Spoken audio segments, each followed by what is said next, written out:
سلطان محمود غزنوی سیر و تفریح کے لیے ایک رات نکلتے ہیں.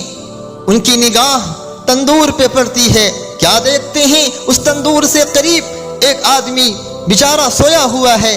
اس تندور کے قریب یہ قریب جا کر اس شخص سے پوچھنے لگتے ہیں، سلطان محمود غزنوی بتا تو کون انسان ہے؟ اس تندور کے پاس تو کیوں سویا ہوا ہے؟ وہ انسان کھڑا ہوتا ہے. وہ غریب نادار و مفلس بادشاہ سے عرض کرتا ہے، میں ایک مزدور آدمی ہوں، دن بھر تھکا ماندہ مزدوری کر کے آتا ہوں اور رات میں جب کڑاکے کی سردی ہوتی ہے اسی تندور کے قریب سو جایا کرتا ہوں. بادشاہ سلامت یہ سن کے اس مزدور اور غریب سے پوچھنے لگتے ہیں، بتا تیری زندگی اور تیری رات کیسے کٹتی ہے؟ وہ انسان کہنے لگتا ہے، بادشاہ سلامت میری زندگی اور میری رات کا حصہ آپ سے بہتر گزرتا ہے. یہ سن کر سلطان محمود غزنوی حیران ہو جاتا ہے. کہنے لگتا ہے، حقیقت بتاؤ کیا ہے؟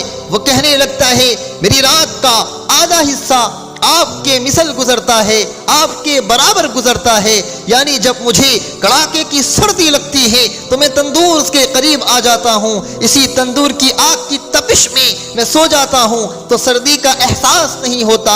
اور رات کا باقی حصہ جب سردی میں اضافہ ہوتا ہے یا تندور کی آگ ختم ہو جاتی ہے تو میں اللہ کے سامنے گریہ گزاری کرتا ہوں، آہو فغا کرتا ہوں، رات اپنی عبادت میں گزارتا ہوں. اور یہ میری رات کا وہ حصہ ہے جو آپ کی رات کے تمام حصوں سے سب سے بہترین حصہ ہے.